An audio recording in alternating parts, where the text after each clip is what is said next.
Well, hi, everybody.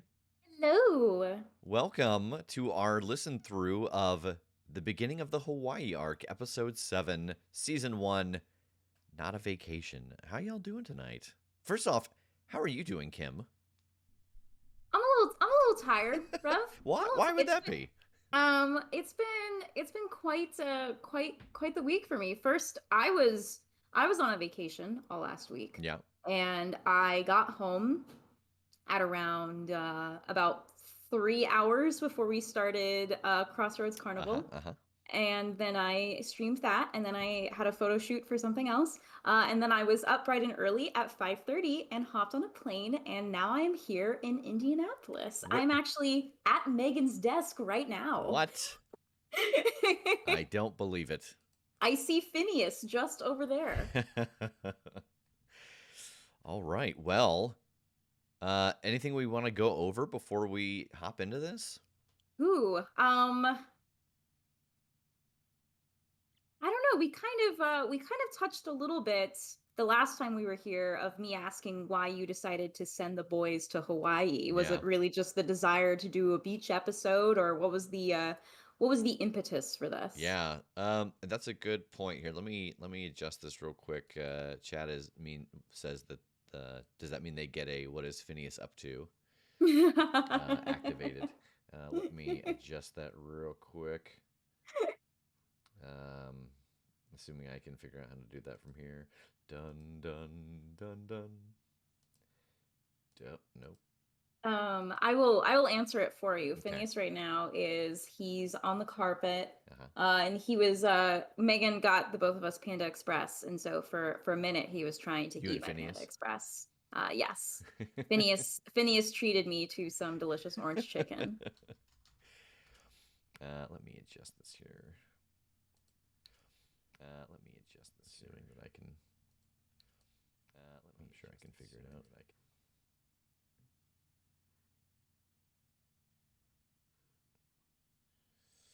Hey, Wes. He says, hello, hello. I was just getting ready to leave work and saw y'all were getting ready to start, so I wanted to say hey and can't wait to see you all soon. Yes, we're gonna see Hello. him soon. Yeah, Wes is going to be in town next Friday for the end of days stream, and then also he's going to be doing some photo shoots with us next Saturday. I can't wait.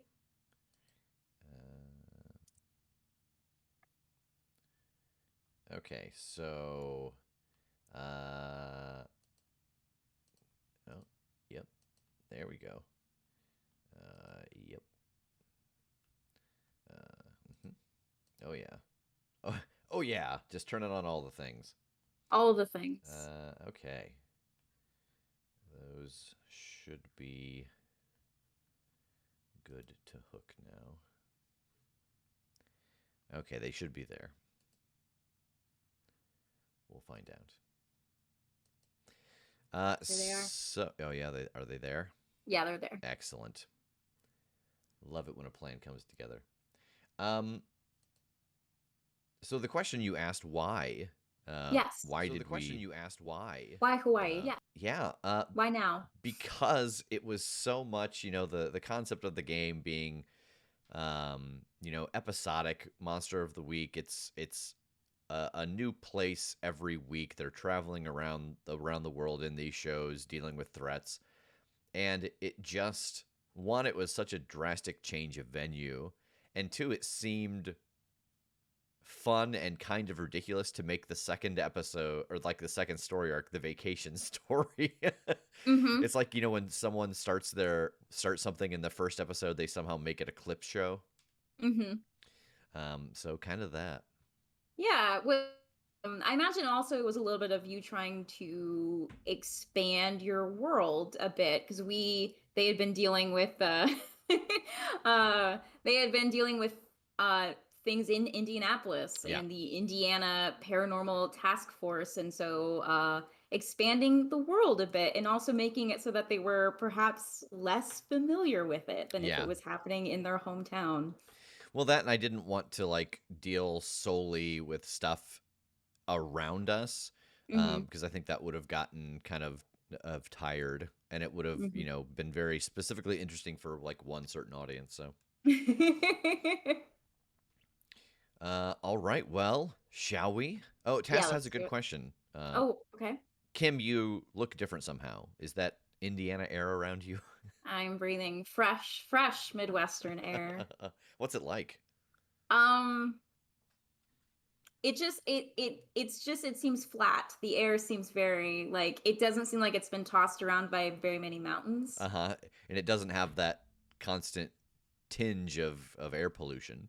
Yeah, it's a lot less exhaust here, It tastes I feel. a lot less like Coke. Yeah. A hint of corn, yes. Yeah. Yeah, it tastes pastury. Mm-hmm. Mm-hmm. Tastes like soy. Yeah. A bit pastoral.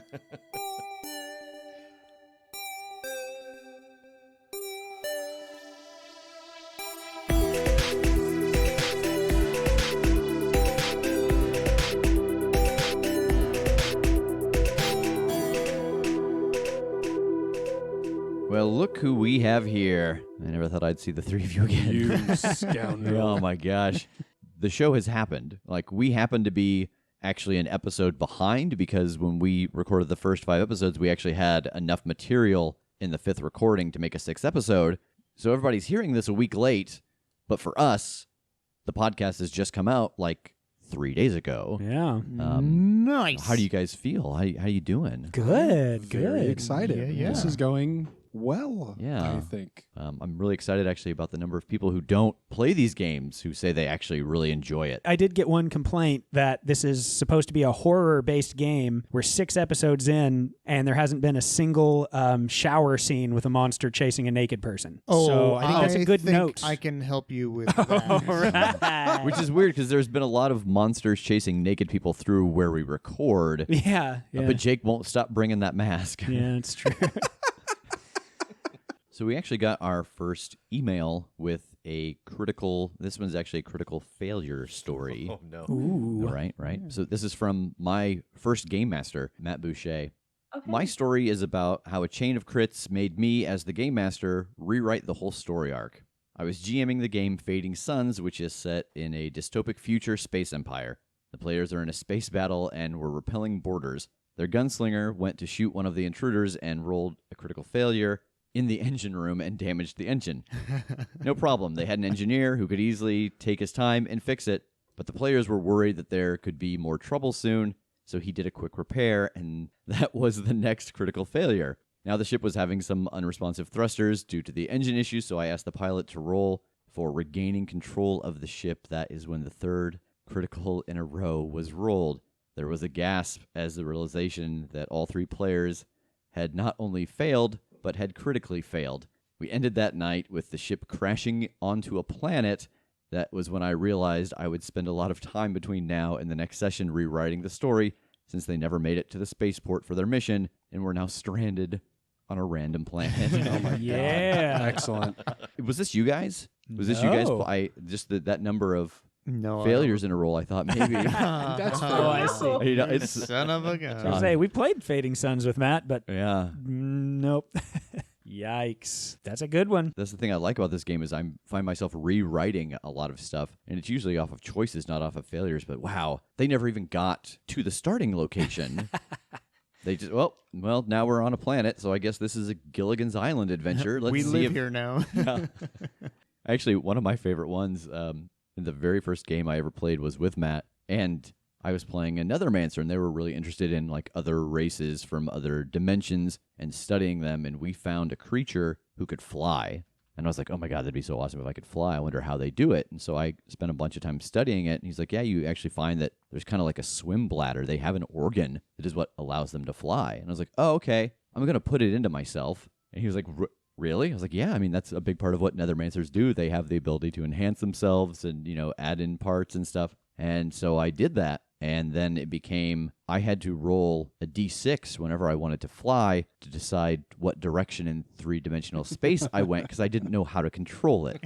And he was like, well, eventually it'll work the way you want, but it's like a muscle. You got to work it out. You got to understand it. And so whenever I was in a stressful situation, it would just work. It would just go on. And so we were in this battle one time, and one of our teammates was captured between this big group of people, and I threw a bunch of bombs into the middle to save him. He's like, no, do it. All these little things are going to kill me. So these bombs explode, and they kill all of the there were like these little cannibalistic cow creatures, and he was okay. And he's like, yeah, the smoke clears, and he's kind of standing there looking like Wile E. Coyote, just all black and just covered in the cow goo. And he's like, what do you do? I was like, I start laughing uncontrollably. He's like, okay, roll a 6-sided die. And I was like, what? He goes, roll it. And I rolled it. And I knocked myself unconscious laughing because I flew backwards into the wall of our castle. I can remember critical successes and failures that my players have encountered because those are always more interesting to me when I know what's going on behind the scenes and how important or detrimental that was. Like in one of the games that I run, they were going through a tower, like a wizard's sanctum, that they were basically scaling their way to the top, and it was like a death trap. Like the whole way through, every level was like another horrible thing. And on the 3rd or 4th floor or something, and from the outside you could tell it was like 6 stories tall, but they get to like the 3rd or 4th floor, and like the stairwell just kind of ends, and there is just an open chasm that is visibly infinite. Like it just goes on forever. It doesn't make sense. They were on the floor below this. Like, it doesn't make sense how this exists. And the whole thing was like, it was an acrobatics checks thing to get from like ledge to pole to ledge to get across. And as soon as you went out there were clockwork birds that started attacking you. It was like the keys in the dungeon in Harry Potter. And at some point, Guy crit failed something. And I was using like the crit fail generator. Yeah. And it was, crit fail, drop your weapon. And I was like, so you drop your dagger. It falls into this infinite abyss. No. And to me, it's like, oh, man, that doesn't matter. It's a dagger. But I didn't know that it was like a super dope dagger that he had spent a good amount of his starting wealth on when he built the character, because we built them above level 1. He dumped a bunch of money into this real cool dagger that I didn't know about. So he's like, oh, that's like hundreds of gold that I just threw away. Make and a I wish. was like, oh, that sucks. But like, I know that that's like an illusion. And that ultimately, once they defeat this thing, that illusion's going to be gone. And he can get his dagger back. And so the cleric is like, oh, don't worry about it. Once we finish this up, like, I prepared locate object for the day. And I'm in my head, I'm like, oh, even better. Like, they'll have no problem finding this thing. But they all have a discussion about like, well, it's like an infinite pit, so I doubt we'll be able to locate it. And we'll find out. So then at some point in the dungeon, they get hurt pretty bad, and the cleric decides that he needs to spontaneous cast a heal spell. And then they screw up a bunch, and they literally just raise this tower. The whole thing collapses, and they are amongst the rubble. And I'm like, oh, well, that's going to make this a little bit harder, but he's got the spell. So at the end of it, they're about to leave, and I'm like, oh, don't forget to, you can locate object on that dagger. And he's like, oh, that's the one I burned for my spontaneous cast. And I was like, well, all right, you guys made a whole bunch of bad decisions, and I guess that thing's gone forever now. It is among the thousands of pounds of rubble. You will never get it. Why is that rogue attacking with his dinner set? Yeah. So is there anything from the game that we've done so far, this first story arc, that you haven't been doing that you want to do, or something you've been doing that you don't want to do, now that you've kind of had this strange reflection of hearing it? I'd really want to start investigating more, in the sense of investigating the mystery at that time or whatever. Because I know in the last one, I'm sure we missed a lot, especially with the Halifax burning down. So it'd be nice to be able to like get through someplace without a monster just immediately scaring us half to death, where we don't have time to just get into that. Yeah, like I cannot explain to you my level of anxiety as a completionist not to have been able to look in every corner of that building. But the dice said Inferno. Yeah. So I didn't get my way. And not the cool disco kind. No. But like someone's being investigated for arson kind. Exactly. I think that conversely, you want to investigate everything more. I want to start leaning into the first thought that I have being the thing that I do. Like me, the player, I want to think through this puzzle and come up to the best decision. But I don't think I'm being entirely true to my character if I do that. I think I need to lean more into first thought that I have is probably the thing I'm going to do in a panic, and try not to metagame. Yeah, that's fair. That's fair. Nice. I'm pretty cool, so I'm good. Maybe I think the thing you Roll really plus should cool. focus on is actually using all of those weapons you carry instead of dropping them or shooting the ceiling. Or... I think I've been doing really good at just wrecking some ceilings and walls. Okay, It's so true. Let's do it. Let's play the game. I want to roll some dice. Okay. I think have we should thoughts. have a whole episode of us just talking about things. Let's just really deconstruct the show. And the music is playing. I guess we're going. We open on a small fishing village on the Isle of Kili in Hawaii. It's near dark, and an older man stands on the edge of a rundown pier fishing off the edge. He looks out across the water, thinking about how lucky he is to have a quiet spot like this. The line goes taut on the pole, and he pulls back to set the hook. He begins to reel in the line, but the rod bends harshly towards the water. The man struggles for a minute, then regains his footing and pulls back once more before being violently wrenched into the water. He comes up gasping and starts to swim back towards the shore, then is dragged under the water. He surfaces again, struggling against an unseen force below the surface. The last sliver of the sun sinks below the horizon, turning the water a scarlet red as the old man surfaces for the last time before vanishing under the slow and gentle waves. It's a couple. Boy, I didn't even think about like the intros. Like, we're here to listen to the episode. Some of the intros, obviously, we talk about just the most random of things. They can be 30 seconds long. They can be 15 minutes long. I'll have to see if people are into hearing the intro as well, or if I should like start the play at the recap. Yeah. I mean, I personally enjoy hearing the intros. It's Yeah. interesting just to hear kind of like where y'all's heads are at when That's you're well, I guess not. So what's the process for recording these intros? You do the intros pretty close to when the episode itself comes out. Yeah, so we record the intros the Sunday before the episode comes out. Mm-hmm. So we're recording episodes for the future, but we're recording the intro for that week. Yeah. And so I have a sheet that I print out every week that we record that's like a column for things that we need to talk about before we record, a column for things that, if anything, need to be mentioned in the intro. And then I've talked about this before. If I've got, episode 38, a list of pickups, episode 39 pickups. And then at the end, it'll be anything we need to talk about, like at the end, decisions that have to be made or reminders that people need, etc.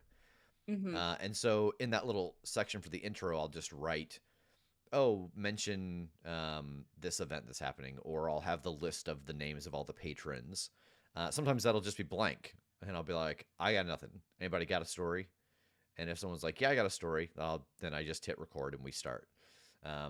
Sometimes it's very tight. Sometimes it's just, I just start recording and we see what happens. And so the intros get edited too. Like, not all the stuff we talk about gets kept in, because sometimes someone's like, oh, I've got something, and they'll start talking about it, and we'll get like 7 or 8 minutes in, they'll go, no, actually, this is nothing. This is not going anywhere. Please do not keep this in.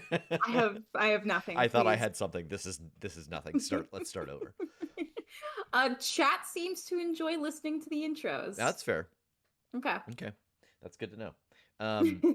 Yeah, the intro was, there's no recap in this episode because it's the beginning of a new arc. Mm-hmm. And I had a moment of, okay, I'm going to try something different. I want to lay out a hook for the audience for the story.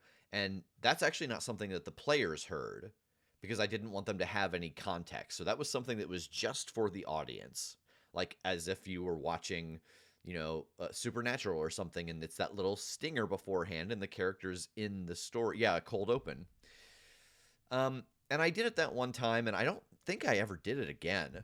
I was trying to think just now if we've ever had that kind of a cinematic that's solely from the audience's perspective, as opposed to any kind of like UC or whatever. The only thing that I can think of is that little teaser that you did before season 2. Yeah, is the only other time that you've done that kind of cinematic, from a player's perspective. Yeah. So they're pretty rare that I do them And a lot of times it's for something much larger. Like there will be one of those at the end of the Q&A for season 3 as a teaser for season 4. Mm-hmm. But yeah, I did it that one time, and then I was like, I don't know if that gives something away, and so I'm not gonna do that anymore. And so it was one of those things, you throw a bunch of spaghetti at the wall, you see what sticks. And so I liked that, but I don't know, I'm not sure that it did what I wanted it to, or maybe it did a little too much, and I wanted it to do less. So I was like, all right, we're gonna leave this alone. Well, shall we? Uh-oh. On my screen, Kim is frozen. Oh no, Kim, come back. Or is it me? Perhaps I am the one who is frozen.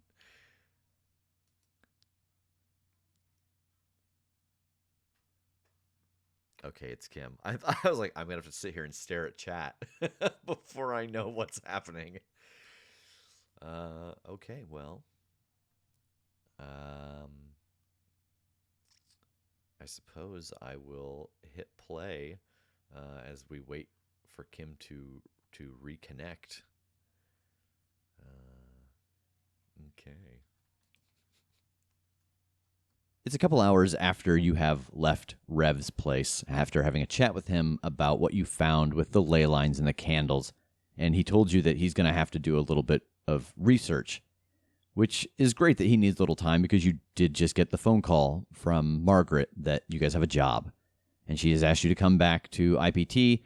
How do you want to get there? Are you going to teleport? Are you taking the IPT cruiser? I would like to not use the teleport when we don't really have to, like just because there is a chance I mess up if I try to take you guys with me. So Yeah. I'd like to err on the side of caution on that one. Yeah, and I think we have to return the car anyway. Anything you guys are going to do on the way there? I don't think we're missing anything crucial now, right? Like we don't need to go resupply or No. anything anywhere. I can't imagine. I'd think hopefully whatever they're going to need us for that they would hopefully have there. So yeah. Do we need to go pack before we go to the theater? Did they make it sound like we're leaving as soon as we get there? They're going to give you some information, and then there'll probably be a window to pack and get to the airport for your flight. Yeah. Okay. Yeah, let's Well, go then- straight there. Yeah, we'll go right there. So you guys get there. It's about noon, and you head inside, head upstairs, and Margaret's actually waiting for you guys. What do we got? Well, I suppose you're wondering why people from Indiana are headed to Hawaii. Well, come here, let me show you what came back to us today. We sent some operatives out there on vacation. You know, you guys do get vacation hours, and a little bit of your overtime goes towards that. So we had booked them a flight, and they took one of their friends with them. And as she's saying this, she's walking you through the building. She takes you past the room where they do the experiments. She takes you past the medicine room where you guys got injected. And she takes you into a room you haven't been in yet. And it's got a very large door that is hermetically sealed. And she punches a code in, and it hisses open. You guys step inside. It blows down on you, decontaminates you. After it closes, the other side opens, and she walks you in to a very sterile room where there are two people laying on metal benches and a third person kind of pacing between them. People on the benches, there's two men, and then there's a female pacing around. They came back a little different than they left, and I think it's something that should be looked into for their safety and for their... Get that lighting. Oh, let me see if I can. Let me adjust this here to get Kim back in the proper spot. Oh, hello. Oh, there she. Oh, hi. I'm joined by a guest. Hi, everyone. Sorry, the power went out. My power never goes out. It's very, very rare, but only because Kim is using my computer. I'm gonna go back to sleep. I love you all. Bye, baby. Bye.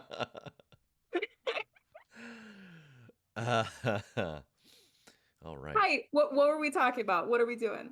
So we are just a little bit into the episode. Excellent. After a while, we decided to roll on without you while we. Well, I understand. Yeah. So they've just decided to leave. In the car, they've just gotten to the IPT, and they've been taken into the room where there are two people laying on hospital beds and one person, a woman, pacing about. Ah, yes. Okay. For their recovery. What For their recovery. What happened? The person who's pacing turns around. I don't know. I was there with my husband and one of our friends, and they seem to have gotten infected by something. I've seen vampires before, and this seems almost like a vampire that I have encountered, but something's weird about it. They are getting blood, and they are not drinking it. They're almost taking it in through osmosis. Like they're touching it, they're rubbing it on themselves, and it's vanishing. And you can see on the table that the two men are very pale, and their pores are speckled red, and they have a little bit of darkness around the edges of their eyes, both on the skin and on the whites of their eyes. So wait, like they're showing symptoms like they're turning into vampires? Is that... Yes, except, like I said, they're not necessarily drinking the blood. They're still after it. They still want it. They still take it in, but it's almost like osmosis. They're just absorbing it. Yeah. Ugh. Okay. When did it start? I'm sorry.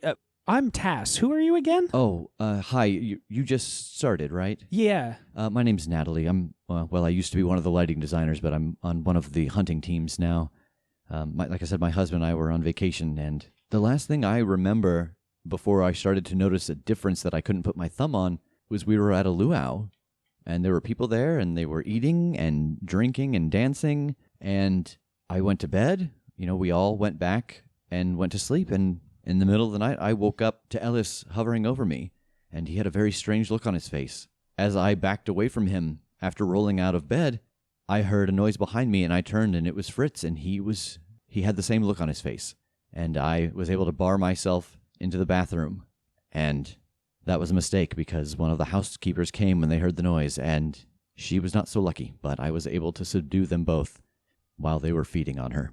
And you can see that she is upset. Sure. How'd you manage to subdue them? I just knocked them unconscious. I took the lid off of the toilet bowl, and I cracked one of them on the back of the head because I assumed that if they were vampires, there'd be some kind of regeneration. And I had a little bit of equipment with me because, well, I don't leave home without it now that I know that this kind of shit exists.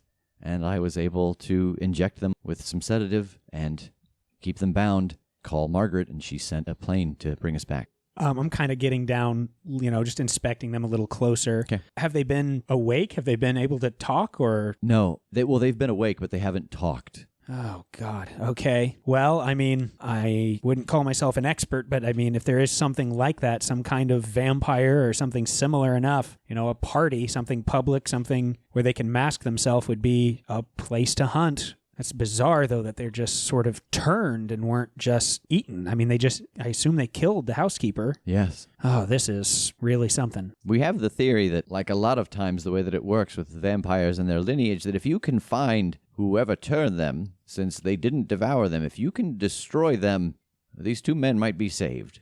So that's what we want you boys to do. If you can get there and find whoever turned them, we may be able to save them. Well, I'm in. I'm definitely in. Oh, I know. I was born in Hawaii. Oh, were you? Oh, yeah. That's interesting. The driver's license I gave you the other day says you were born in Saskatchewan. Yeah.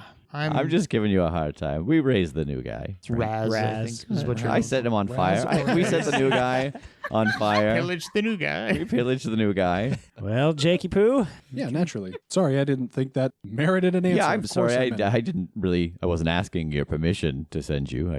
I was kind of a formality. Just like, hey, how are you? I don't always really care, but you say it to be polite. Just like, how are you guys in? So go pack your bags, boys, and What time is our flight?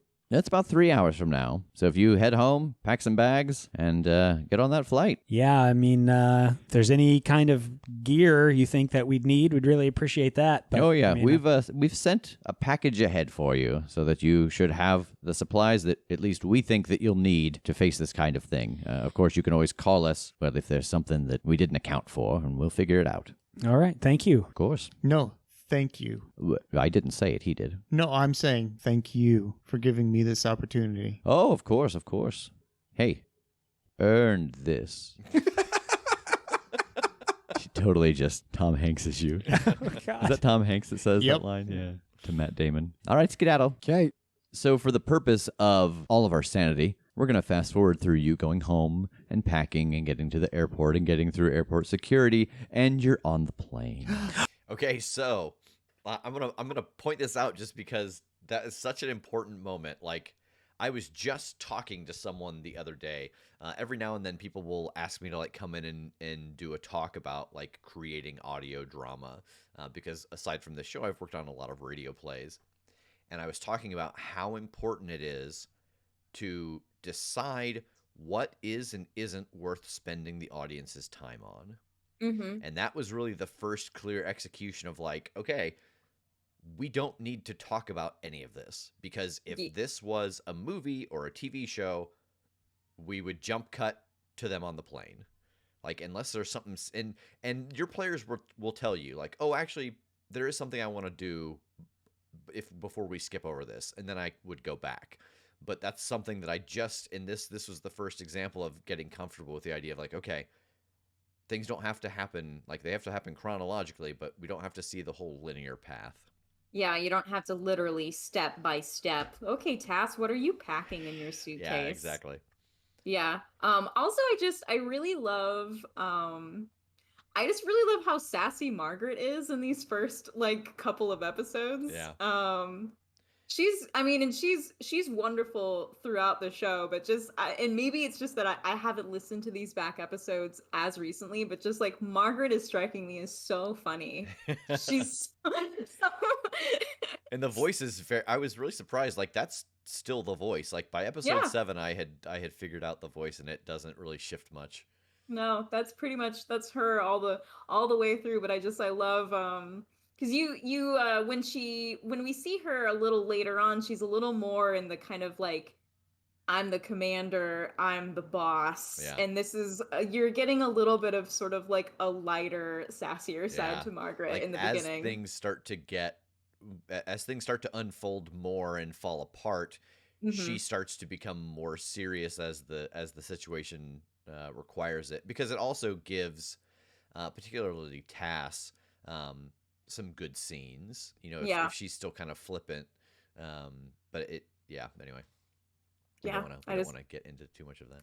No, of course not. I love her. Yeah. She's so good. But lots of layers even in this episode 7. People who have finished, who are caught up, important details being dropped in this first 20 minutes. Yeah, and I don't want to get into what would be like some pretty serious spoilers, but how much of this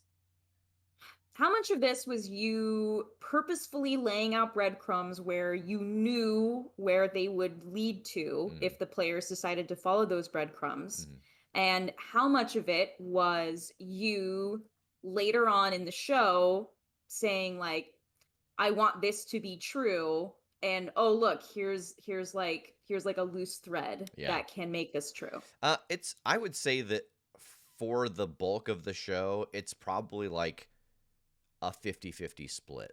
Okay. That there are things that I know as true until something happens that I'm like, oh, you know what? That's not true anymore. And we'll get to this later in the Hawaii arc, but there is something in this moment of the story that is true. That the players, by their actions, made me as the storyteller go, well, I don't think this fits anymore. So this is different now. And I had to like very quickly like adjust some things on the fly, but ultimately it was for the best, because it just would have been weird to try to stick with what I had in mind. But yeah, there's a connection here that was definitely a seed I had planted for myself, knowing that I would later be able to harvest that fruit. Okay. Excellent. I try to, that's more so than leaving myself open ends. I try to do a lot of planting possibilities that I know like 2 or 3 things that it could grow into that then I will later be able to use. Okay. So it's a little bit of a mixture of both of them. It's not you just like leaving open threads and being like, well, this could be anything. It's you being like, this is a thing, and it could be one of these 3 different branching paths, depending on what the players decide to do or what they end up focusing on, or what even just becomes more important going down the line. Yeah, absolutely. Okay. Yeah. Good to know. I can't talk about any more of this until later, but on the plane. What movie's playing? Joe versus the volcano. There's Oh, I approve. good. And you know what? I and Margaret were just so pleased. It's been a good week. You're in first class. Oh, damn. I know. Don't expect it always, but this time, just to show that, game masters can be good guys, you're flying first class. Wow, it's like I'm really there. I know. This is because he knows something horrible is going to happen to the front of the plane. Oh, God. What's the number of the plane in Lost? Because it actually is the same number as this plane. 185. Yeah. Is that really it? Yeah. Well, what are the meal options? The meal options are you guys land in Hawaii and you're slowly getting off the plane. Actually, not slowly at all. You're in first class. So you're right off. Right off Yeah. that plane. You guys, you what? High five the pilot on the way out. He gives you a pair of wings. Yes, I put them on. You get off of the plane in Hawaii, you go through the checkout process, you get your bags, you get into a taxi, the taxi takes you to a little boat, and it ferries you across to a very, very small island off the west side of Molokai. It's almost impossible to call it an island because it's so small. It's maybe 10 miles from end to end, and you can see that there are smatterings of little isles off of it that are maybe not even a mile. And the boat pulls you in here, and the driver tells you that this island is called Kili Island. Oh, we didn't fly here? Are you asking if you flew from Honolulu? I mean, you do. You take a puddle jumper. Could you take a boat? I don't know about that. Possibly. Then shut up. Okay. You took a boat. Because what you're bringing with you will not fit on a plane. Oh. Once every story arc, he's going to interrupt me before I finish explaining it. Or else it's not us. I know. There is a large tarp that you guys have been riding next to. You haven't really thought much about it until the man running the boat is like, oh, yeah, your boss said that this would be for you. And he grabs the tarp and pulls it off, and there is a four-wheel drive yes. Jeep, and it has the logo of IPT Driving. on the side. No. Calling it. Driving. No. Calling it. No. Called it. And for the purposes of your playbook, Tass, this has all the features that your currently missing car has. So it has, tell us again, what does your car have? Oh, absolutely. I will tell you all of these things. Oh, no. It has armor. It is armored. Yep. So it essentially has a +1 on any damage it might take. Absolutely. It has a monster cage. Yeah, which in this case is the one unfortunate thing. You see that the Jeep itself has a roll cage, but no trunk. So you can hold a monster in it, but it's just kind of the back seat. It can't get to you, but it's the back seat. Sure. Okay. Unlike your car where it was the trunk. Got it. And there's nothing else. There's no bad things at all. Oh, what's the matter with your car? It's temperamental. Oh, well, yeah. I mean, a Jeep you might find in Hawaii is going to be a little temperamental. Yeah, that's fair. It's a stick shift, you notice. Okay. And just because there's this awesome Jeep, I pull out my red Hawaiian shirt a la Magnum PI. Actually do own You do. a Magnum PI Hawaiian We shirt. need to get a photo. There's a photo somewhere of him wearing that shirt and a mustache. It is a replica Magnum PI shirt. Yep. So you know that from this point, the place that they were staying at is just a little way down kind of the main road through here. It was a getaway place with the kind of bungalows, and it was, your typical vacation spot. So you can head down that way, and there's a contact person who will meet you. All right. Well, drive us that way. All right. Is there anything you guys are doing on the way there? Anything you want to take in? You want to tip the guy who's driving the boat? Was it prepaid? Yeah, everything was prepaid. Then yes. Was there gratuity? Yeah, we'll tip the guy. You cheap. He's even cheap with imaginary money. I'm taking so many Hawaii selfies as we go. All right. So you guys pile into the Jeep. Shotgun. That's cool because I can just stand up in the back seat. I assume you're sitting in the middle, in the back, so your Yeah. head's like right between them. Hey then guys, just- breathing in the air of your birthplace. of my people. All right, so you guys get to the resort. It is called the Wave and Sea. All right. I think we roll on in. There's a man working at the front desk, and he looks up to greet you. Oh, hi. I believe we have reservations. It would be either under my name or the organization. Indianapolis Players Theater. Oh, yeah, right this way. Oh, thank And you. he actually doesn't lead you outside. He leads you into a back room. Oh, Weird. I mean, I assume you guys would want to talk first. yeah. Oh, absolutely. Sure. Yeah, I didn't want to just send you to your room. I know there's information I need to give you. Oh, great. All Oh, right. so you're part of the IPT? No, I'm just, I have a little bit of experience, and I was the one who helped with them. So, they told me to, you need a point of contact here. So here I am. What was your name? Ori. Nice to meet you. I'm Tass. Hey, Tess. I'm Jake. Hey, Jake, how are you? Tej. Hey, Teej. I was born here. Oh, yeah? Yeah. Well, not like on this island, but, Oh. in Honolulu. Yeah, I was going to say, this place has only been here for like 15 years, this Right. resort. I didn't know. No, Maybe you no, were no. conceived here. That happens a lot. No, I was born in a pink hospital on the hill in Honolulu. Oh, okay. So he brings you in the back and says, what have you been told so far? We were told that two people got very sick in a certain way, and in their dazed and disoriented state that they killed a housekeeper. Yeah. And they tell you, like, what happened with the blood? Yeah. They sucked it up through their skin, right? Yeah. Okay. So let's just get all the cards on the table here. This doesn't seem natural. If this is some kind of a disease, it's a really unique one that we're trying to discover. Otherwise, this is something else. I just want to be real upfront with you. Do you know of any just strange, unnatural seeming things that have happened or have been happening here? I mean, if we're going to kind of say it, like, this is some weird vampire stuff. I'm not saying I'm buying into that. I just, if there's any local legends, any kind of things like that people might be aware of or anything. There's always legends and myths that go along with places where humanity doesn't really live all that much. There is a small island just to the east of here. It's maybe not even a mile. And, they say that if you go by there at night, you hear screams. It's the sound of the wind going through the trees there. But that's what people believe. I don't know that there's anything to that. We have had some people going missing. Some locals, some of the people who fish or make their living really kind of on the land over on the west side of the island. But really, it's just been business as usual until that happened the other night. So the west side where this has been happening, is that the direction of that island? No, the island's right off the east. It's off the east. Yeah. And then there are people who live in the west who have been going missing. Again, it's not that big of a place. We're trying to piece together some of what they've told us. We know that there was some kind of a party, a luau, something before. I assume that was... Yeah. Whenever guests arrive, we have a luau basically every other night. And then on the other nights, there's nice formal dining options. Sure. Was there anything special about this particular luau? No. We Like, just, I no said, we kind have of them. celebration for any kind of, I don't know, holiday or anything? Oh, no, just, celebration of life. Where'd the pig come from? From the farm down the road. Not on the small island or anything? From which small island? The Scream Island? Oh, no. No one lives there. There's nothing there. Would we have access to that spot and maybe even the room where the... Oh, yeah, that's the one we booked you in. Good. Right? Is that good? You said you'd want to get a close look at it. I thought, well, what's closer than sleeping in it? Is the bedding been changed and all that? Yeah. Oh, yeah.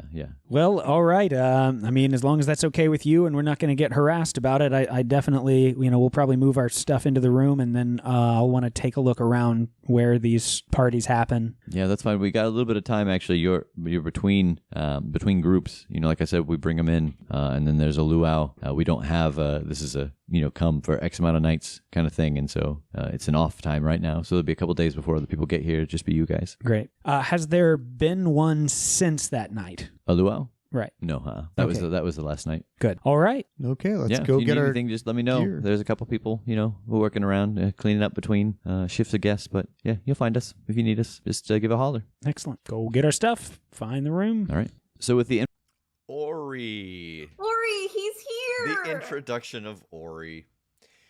This is one of those I've talked about these before, where we will record and something goes wrong with the audio, where someone left their cell phone off of airplane mode, and so there's constant interference, or I didn't turn on the right microphone, or the computer wasn't pulling from the right mic, or whatever. There haven't been a lot of them, but there have been 3 or 4 episodes that we've had to re-record the whole episode, and this was one of them. Oh, really? Yeah. And so, as I always do whenever that happens, I change the story, at least the NPCs and stuff, in a very big way. And so there was a much different group of people here that was originally included in this story. I always think about those NPCs that were there, they were solid, and then I just went, well, no, okay, bye, and then they're just gone now. Can we get any little tastes of the NPCs that we could have met, or Yeah. do you want to hold on to them in case they show up I later? don't imagine they would come back for any reason. Like one of them was just was the like, so it was all of kind of the off between guest staff. And so one of them was the entertainment coordinator, and like he was set up in the bungalow where they had like this big projector where people could watch movies, and he was like in the building where, you know, they sent internet out to the bungalows and stuff. And then there was the person in charge of the cleaning staff, and then there was the person who was like, what do I want to call it? Like landscape. Mm-hmm. Not really landscape, but, you know, cleaning up the sand and making it look like freshly raked and stuff like that. Mm-hmm. But then in redoing it, I was like, these people aren't really adding anything, so it's okay that this is changing. So yeah, groundskeeper. So you just sort of just absorbed all of that into Ori, who is just like the NPC at the Waven Sea. Yeah. Is the Waven Sea based on any place? It's not. It's really just kind of. It's not like based off of an actual place, at least in Hawaii. But I think of any of those like sandals resorts. Okay, yeah. Yeah, where it's like you're here for X amount of days. Like I kind of mixed like a sandals resort with a cruise. Yeah. Because it's on a schedule, like a cruise is. So, but yeah. Nice. Let's see. Enthalpy says, this episode feels slower paced to me than I'm used to in Coin. The traveling scenes, the conversation with Ori, and the investigation coming up. Is that just me? No, I think that I was trying to get everybody to relax a little bit, and the first episode of a new story arc is always slower than any, like, you know, most of the story arcs are 4 to 7 episodes. That first episode is always slower, and it always takes us twice as long to record because there's just so many notes to hit in that first episode. So I'm sure it's slower. Yeah. I'm so happy that we've met Ori. I know, right? Okay.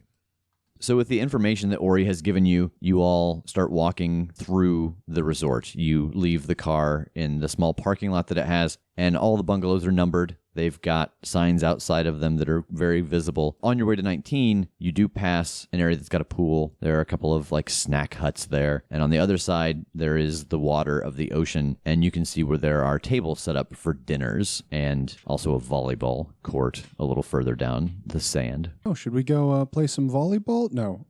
Should we go check out the luau area? Top Gun moment. Yeah. Should we go check out that please. luau area real quick? I mean, we might as well. We're right here. Okay. You guys going to just set your stuff on the path? Yeah. Okay. Yeah, definitely. I think it's worth wandering over and just kind of take a look. Might as well, since we've got the light of day. Yeah. All right, let's set our stuff on the path and go investigate.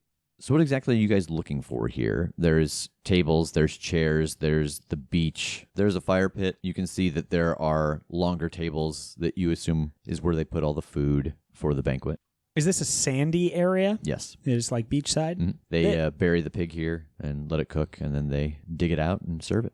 Nice. This might be a long shot, but this is kind of what's in my head is, you know, clearly it's probably a well-traveled, lots of people did, you know, whatever, hanging out. But I want to look for like a set of footprints that might be like a single set of footprints that has come in from just somewhere else. Like, do you know what I mean? Like something that wouldn't have been off the path from the hotel, like something that just looks like, where the hell would this random set have come from? All right. Roll investigate a mystery. Okay.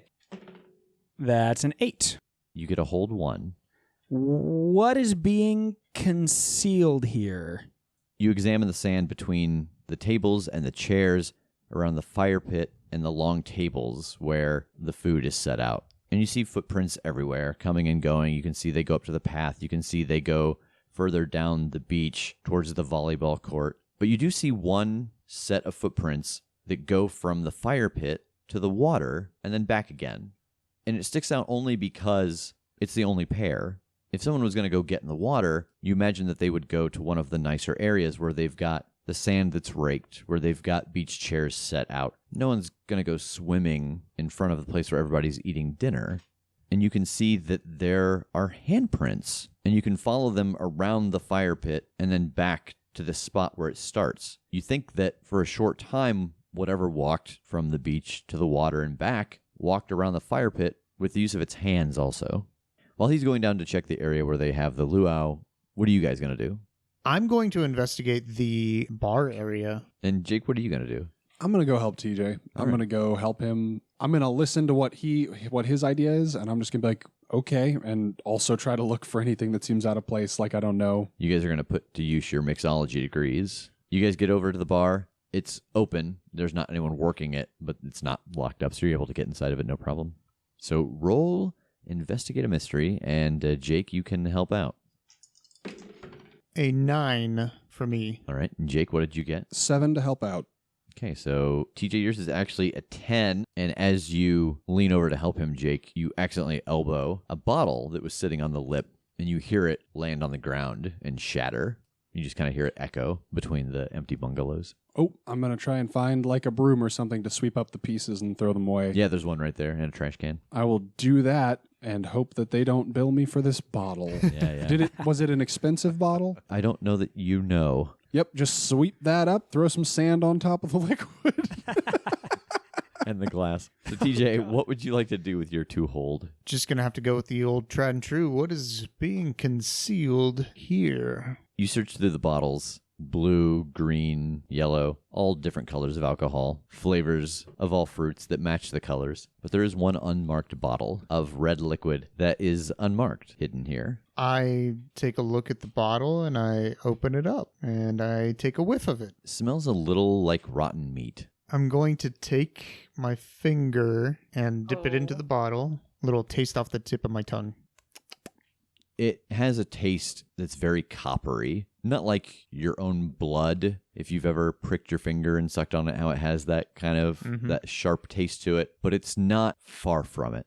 I definitely do the spit thing, and I grab the nearest bottle of like Jim Beam, and I just like swish it around my mouth a little bit and spit it out. What do you do with the little red bottle? I put the lid back on it. Jake, you've finished sweeping up the mess. You've put some sand over what you hope is just liquid. I will go back over and ask him if he has found anything.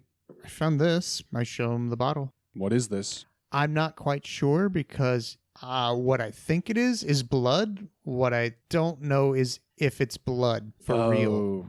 Okay. I want to take the lid off and give it a sniff as well. And it smells a little like rotten meat. Now, am I very confused, or does blood not smell like rotten meat? That's a safe assumption. Yeah, okay. I guess it depends on your diet. God. But we can hold on to it and hopefully figure out what it is. Maybe we can ask one of the bartenders or something what it is. So you guys head back towards the luggage, and as you get there, Tass arrives from his expedition at the beach. Well, before we move on down the path, Jake steps away from TJ for less than a minute. So good. That's just his energy. Also, I had a question, and this doesn't really have any bearing on anything other than my own curiosity. You numbering the bungalow as 19, was that a Dark Tower reference? Oh, absolutely. Okay, excellent. I assume that the number 19 is always significant for that reason. Yes, 100%. Okay, good. I feel like I'm at the age now where my blood probably smells like rotten meat. Like rotten meat? Yeah. I need to take care of myself better. Rev, you gotta take some iron supplements, bud. I guess. Or maybe it's too much iron. Who knows? Well, TJ. Oh, yeah. Llama says TJ is my hero for taking a swig of that. It brought such joy to me. Ugh. Yeah. You know, just try it. Yeah. Just try it. First taste is free. Ugh. Well, TJ found this thing. Hold up the little bottle. And that is... We don't know yet. We think it's blood. I think it's blood. Sorry. It smells like rotten meat. It's real gross. So maybe it's like the blood off of meat, whenever you're, cooking something and that juice kind of comes off. Au jus. Myoglobin. Ugh. Is there some reason they would have saved like part of the pig or like And turned it into a liquid. I don't. Gross. Oof. Okay. Don't like that. A good liquid pig. You know that meat part of the blood. When I was like, oh, au jus, and Jake goes myoglobin, like, I don't know why that still gives me such a visceral response of like, oh god. Oh, Seamus says pig smoothies. Pig smoothies. I think that's Gross. I got nothing. I was like, surely there's something that's maybe close to a pig smoothie, but I for the life of me don't know what. So I'm going to continue on and not think about it any longer. Okay. Well, I mean, we've got weird handprints and we've got. You got weird handprints? What? Say, come check this out. This is odd, to say the least. Yeah. So there are just footprints that go from, kind of the area around the fire pit to the water and back, but there are handprints along with it too, like they've been walking with their feet and their hands, almost like an ape, but not on the knuckles, on the palms.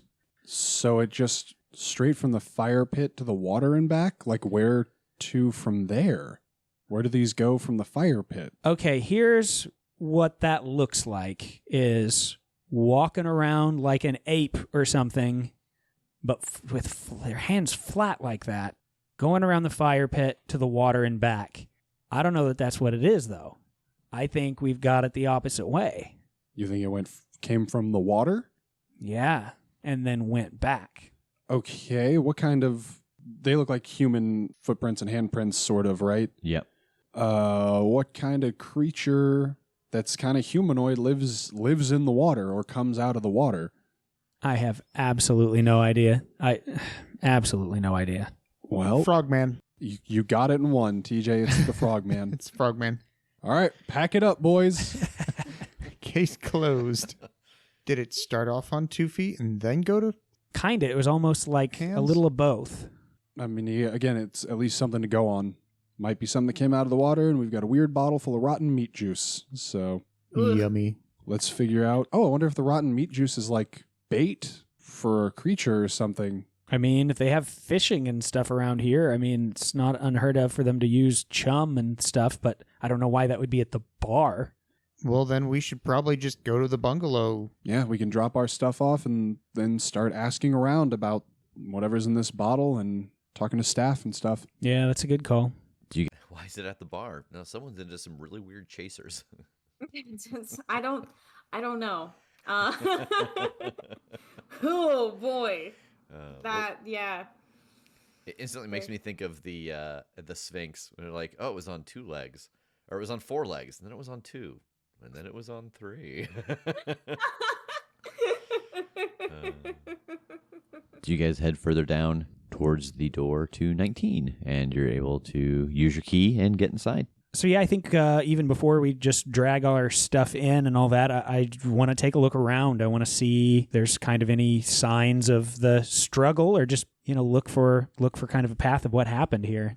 Kind of do a sweep of the room. Yeah. Anybody else looking for anything in particular in the I'll room? definitely help him out with looking for anything. Roll investigate a mystery, and TJ, you roll to help out. Jake, you guard the door. 7. I see TJ shifting uncomfortably. I rolled a 6. So, Tass, you get a hold 1. TJ, you duck down next to the bed, trying to get a look around, trying to figure out, where this person might have died. And you see that there are marks on the floor, and you move your hand closer to where the marks are to try to feel them. And a hand shoots out from underneath the bed and grabs you and starts to pull you underneath the bed. Are you kidding me? Oh my God. And you guys hear like, and there is something trying to pull TJ under the bed. I want to go grab TJ and pull him away from the thing that's pulling him. All right, Tass, what are you doing? I am pulling out my pistol. Jake, roll protect someone. I got a 4. With my No. +2 tough, mind you. I rolled 1. Wow. Hot start. Hot start indeed. So you baseball slide over to grab TJ, and to remind everybody, a 6 and under, you make things worse. TJ, his force pushes you under the bed into the darkness with with this thing, and you take 1 point of harm as you feel a burning sensation on your arms where this thing's hands are. This is what you see now, Tass. Jake was like, "Oh, I'll get you, TJ." And he slides towards him, and it's been freshly polished, the floor, and he didn't take into account for that. And so he slams into TJ's body and knocks him out of sight. So I probably don't have a clear shot at whatever's You down do there. not. Ooh. Jake's kind of in the way, and there's just darkness and sounds underneath the bed. Okay, That's so gonna be the name of my new horror book, Darkness and Sounds Underneath the Bed. oh my god. By R.L. Stein. I want to try to get to the opposite side of wherever this ridiculous crash has happened. Yeah. It's at the foot of the bed, so you can go to the left or right of the bed, and then the head is against the wall. Okay, so they're at the foot of the bed? Yep. I'm going to roll. I have to say this because it's stuck in my head. The whole, like, that's the title of my new book joke. The other day I was cleaning out some files and I came across, like, this is not a spoiler, but it comes much further in the future. But at some point I say, da-da-da-da-da, in the embrace of a vampire. And I would go, oh, that's my new book, In the Embrace of a Vampire. And someone drew that book cover, and it's me being dipped by a vampire. It's beautiful. It's so good. I'm transported. Yeah. I would read it. It's so good. Anyway. It's so good. I love that kind of stuff. I love it when we say stuff and then it becomes art or it becomes a thing. Yeah, because it's never the things you expect. No, which is awesome. Yeah. That book cover is so good. So good. I know I put it on social media. I'll try to repost it in Twitch Talk. Yeah. Yeah. I'm going to roll left. And what I'm trying to do here is see whatever this is. If I can see it, if I've got kind of a line of sight, I'm going to take a shot. Roll Act Under Pressure. Okay. That is an 11. What damage does the gun do? That does 2 damage. Great. So you roll across the room, you pop up on one knee, and you can see something writhing underneath, and it does not look like TJ to you at all, and you put a shot into its back, and you hear it shriek, and it turns and starts to scuttle from underneath the bed towards you. Jake, what are you doing? Well, that failure did cause me to level. Oh. FYI. So you're leveling up. I am leveling up. So I am taking an improvement, which is take a move from another playbook. Oh. I'm going to take a move from the mundane playbook. Really? What? What? Like, what could a Thunder God want from a mundane? No joke. So this move is called What Could Go Wrong. Whenever you charge into immediate danger without hedging your bets, hold 2. You may spend your hold to inflict +1 harm, reduce someone's harm suffered by 1, or take +2 forward on an act under pressure roll. Oh, all right. Which I feel like I have been rushing into danger without hedging my bets some in this game. Yeah. Because priority 1 is to protect TJ. Like, Yeah. I don't have time to think about it. I've got to go do that. And so I feel like maybe my deity is like noticing that and being like, all right, well, we got to balance this out somehow. So like I am getting little bonuses because it's like, well, he's doing his job. I'll give him that. He gave you a pity power, basically. Yeah, basically Yeah. a pity power. It's like, all right, this guy's doing all right. Yeah, Can't this- help that the guy he's protecting is a total dimwit. Yeah, it's very much like his heart's in the right place Boy, promotion. he's sure trying. Yep. So is TJ fully gone under this bed? He is.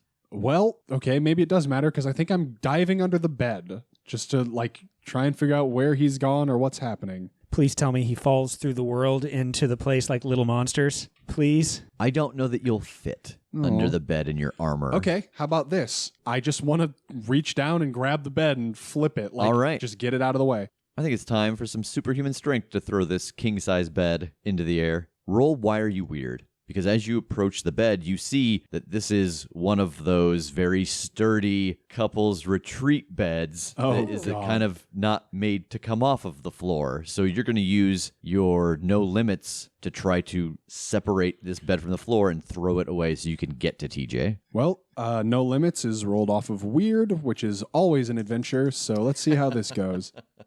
I got an 8. All right, so you got an 8. What is your consequence?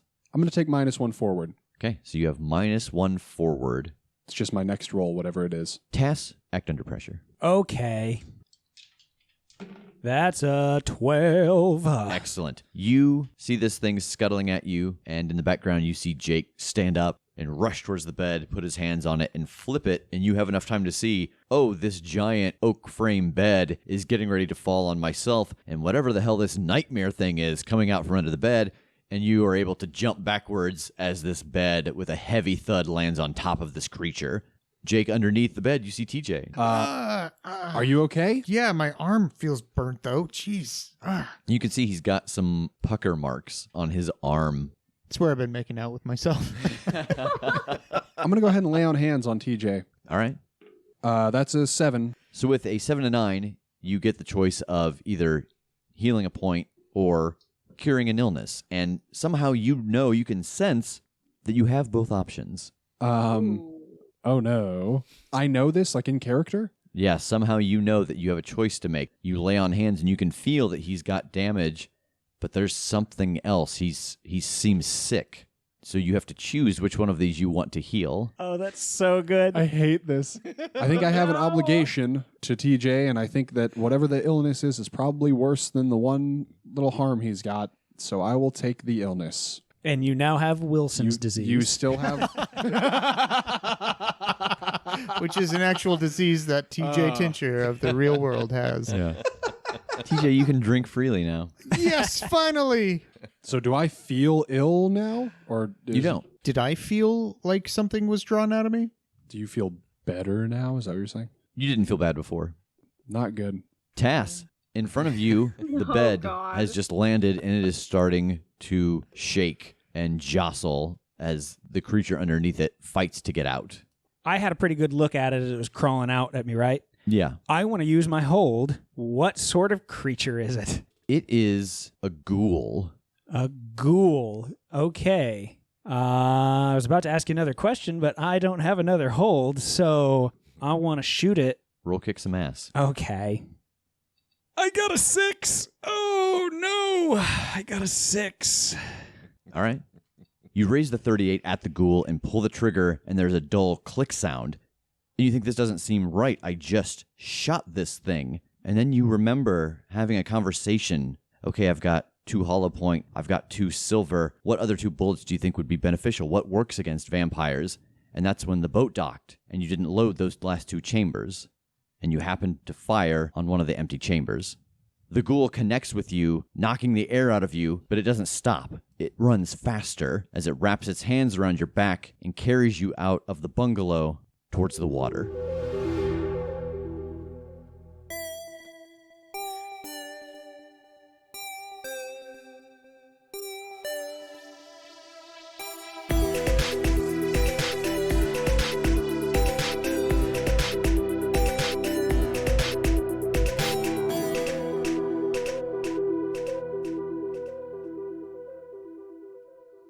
Well, there we are. The first part of Hawaii. Hawaii, our very first Ori sighting, our very first ghoul, which Yeah. becomes an oft reoccurring monster for Yes. the boys.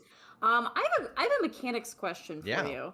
Because I'm a keeper, I run my own Monster of the Week game.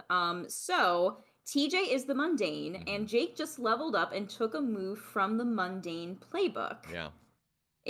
How did that work, like, behind the scenes? Did you have to talk with TJ to make sure that, like, he wasn't planning on taking that move? Yeah. Or It's okay. interesting because at least in the original version, because now there's updated version of the playbooks, but originally some of the playbooks said take a move from a playbook not in play, but others said take a move not in play. Mm-hmm. And so Jake had a take a move not in play instead of a take a move from a playbook not in play. Mm-hmm. And so it was just a conversation of like, you can hear TJ's like, what do you mean?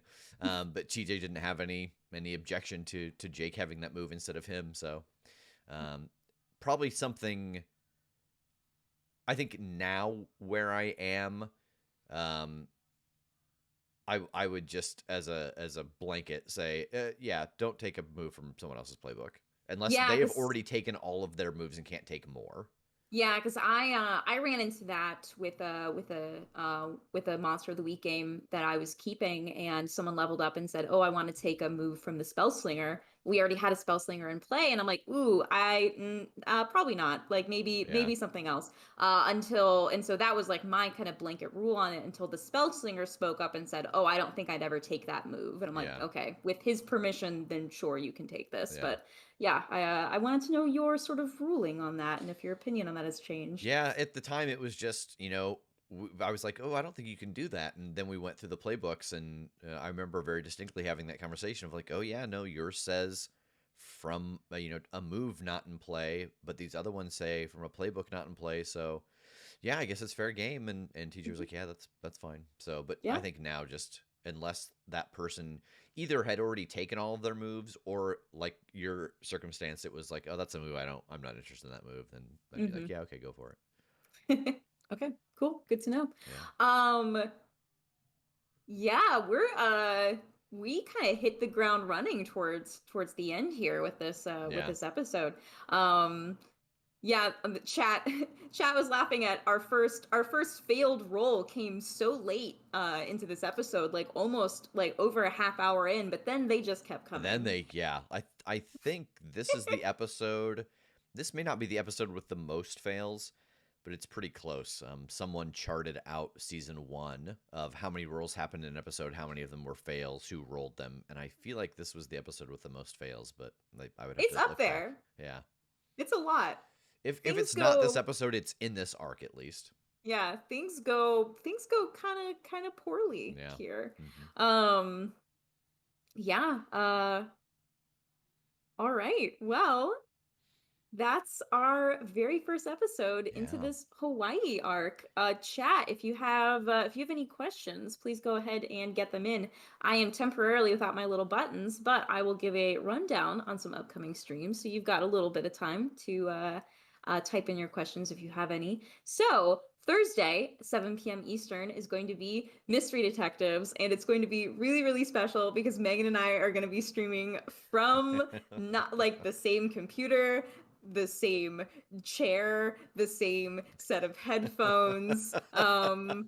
We might be wearing the same costume. We might just wear a costume together. We'll figure it out. Megan and I are gonna be playing Ghost of Thornton Hall. So the theme is going to be ghosts or ghost stories, and I can't wait. This is such a flashback to how I used to play Nancy Drew games with my twin sister, where she and I would sit at a computer together and play it. And so it's going to be like a nice callback to play that with Megan.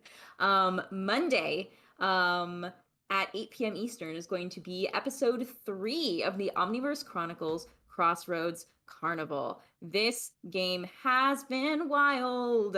And I can't wait to see what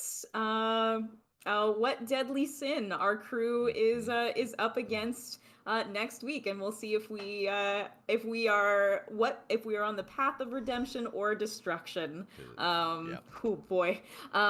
No listen through next Tuesday because the cast of the Critshow is taking a little bit of a company retreat Yeah. next Tuesday and Wednesday.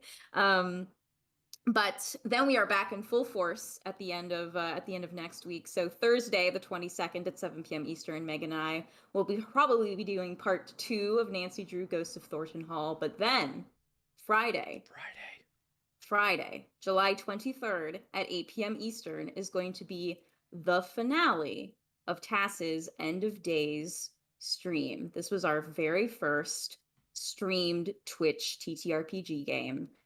Tass was running some Critshow castmates as well as a slew of guest stars through a Monster of the Week campaign. We were going to do the finale, and then 2020 happened the way that it did, and so it had to get pushed back. But we are doing it next Friday, July 23rd at 8 p.m. Eastern, and it's going to be the fullest house and the largest actual play game we have ever done. I recorded Investigate the History with Carolyn today, and she was like, "Have you figured out how you're going to do this?" I said, "I have no idea. That's a problem for next week, Rev, but it's going to be wild. There's going to be 8 of us. 7 players in Monster of the Week. And 1 task to wrangle us all." Megan and I don't even know what playbooks we're playing yet. We haven't picked them yet. Yeah. Oh, I can't wait. It's gonna be so Yeah. good. So Rev will be playing, Jake will be playing, Wes will be playing, Carolyn with the bear trap will be playing. Jesse will be there, Yes. as well as Megan and myself. Yeah, and at the beginning of that episode, Tass, if you have not seen any of End of Days, and End of Days happened before we had the know-how or the ability to take our videos off of Twitch, so none of that exists anywhere.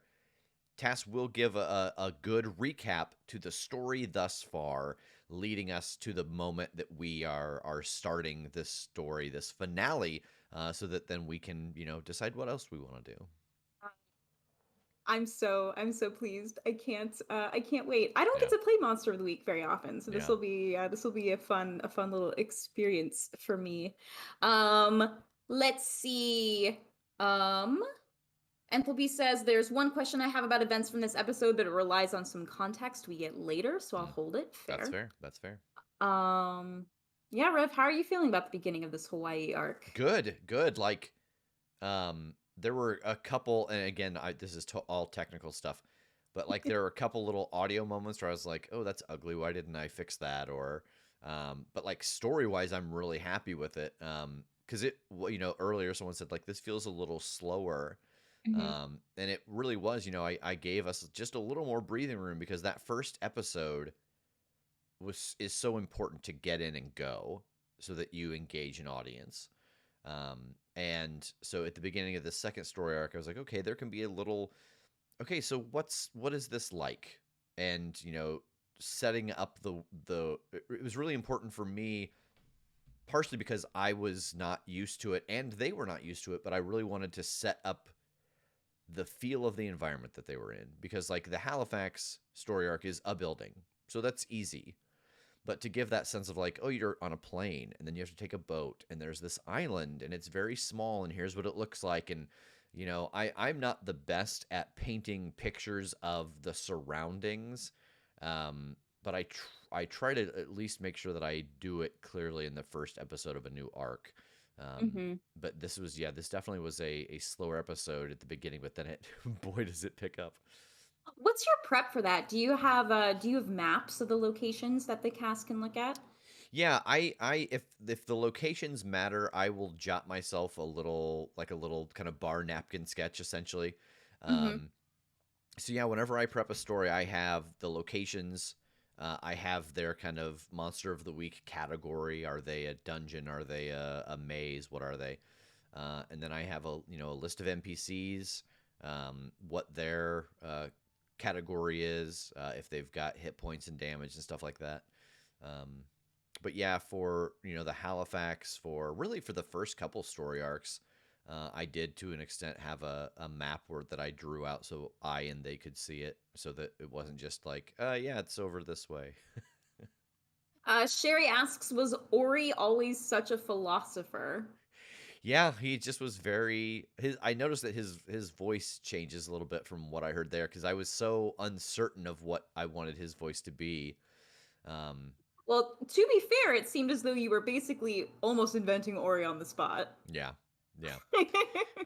And so, but yeah, Ori, like I definitely have his voice now, and it's, it's just in a much more relaxed place. It's real deep back in my throat, and yeah, Ori just talks a little. He's pretty chill. Just a little slower. Just a little, slow, and put things together, and I don't know, man, it'll be fine. My mouth's really relaxed when I'm Ori. Now I don't have a lot of characters that are where my mouth is really relaxed, and that's why it's easy to find Ori now that have placed him there. Did you because I know that sometimes you from our conversations in Hold 2, you say that you sometimes base NPCs' personalities off of people that you know. Is Ori based on anyone in particular? He's not. I don't he's not. Ori is one of those, there aren't a lot, especially starting out, characters that are just created whole cloth from just like an image. I will do the Chekhov thing, the acting coach, not the playwright, of I'll find a picture of someone that I'm like, Mm-hmm. I think this is what this character looks like, and then that's what I'll base the voice off of. Mm-hmm. So yeah, Ori was just an image that I had seen, I think. Nice. But now it's funny though. Now he in my head he is Jake's brother, and I've told Oh, Jake's brother that before. I'm like, if we make it to Hawaii, like I want to do a photo shoot with you as Ori. Like I just they have a very similar energy and vocal quality, and he just he's always in my head as Ori. that's very sweet, especially looking at the interactions between Jake and Right, and Ori because in I the didn't future is very cute. Yeah, and because I didn't meet Jake's brother until well after that. Mm-hmm. Until well after that relationship was established between Jake and Ori, and I was like, "Oh my gosh, your brother is Ori." And Jake was like, "What?" I was like, like in my head, like your brother is Ori." He's like, "Oh, okay, yeah, I guess I can." Because obviously we all picture the NPCs a little differently depending on how much detail I explain them in, but Mm-hmm. Oh, that's very, very cute. yeah. And chat agrees. Adorable. Let's see. Seamus says, a funny thing, generally speaking, I don't like vampire stories and lore, but this group and chemistry, the show's production and presentation, and the rest of the story, and I've had no problem staying with it all the time. Nice. Good. Good. Yeah, Good, good. good. Good, good. Glad to hear. I do like this these like Hawaii vampires is an an interesting place to see them. Yeah. Because I always think of kind of like gothic castles or sort of like moody Los Angeles. Yeah, and I guess I didn't talk about that at the beginning either, because I thought like how we talk about in the very first episode of like, yeah, I'm probably not gonna stick to all of the tried and true like weaknesses of monsters and stuff like that. And Mm-hmm. so I was like, oh my gosh, like I've got this vampire story. How fun would it be to like be in Hawaii? Like you don't think of like Hawaiian vampires because of the whole sun thing. Mm-hmm. But the sun thing was not really part of our lore. Mm-hmm. There is, a light that affects them, but it's not necessarily the sun. But yeah. Yeah.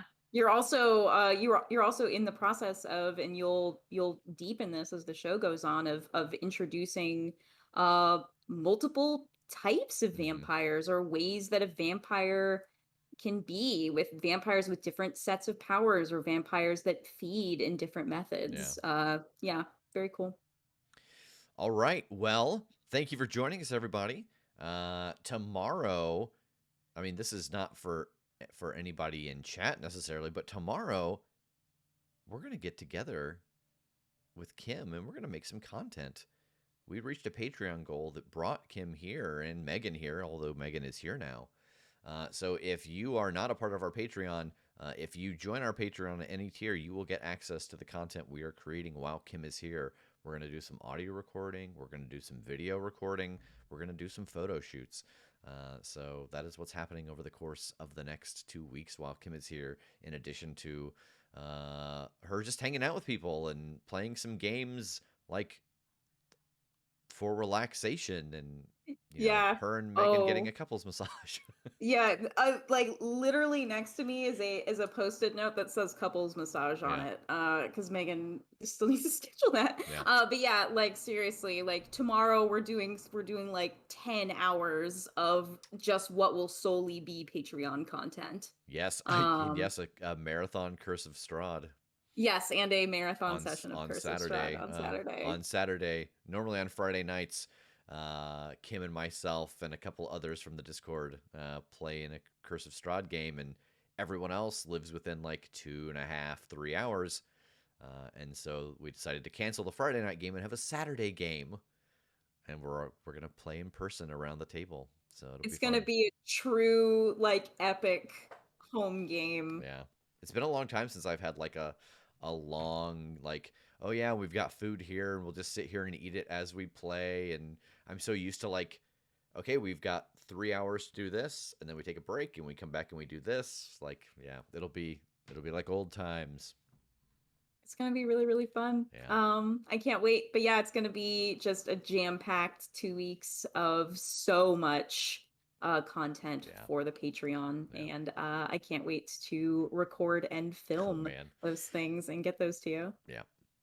All right. Well, have a good night, everybody. Thanks again for joining us, and we will see those of you on Thursday night. Bye.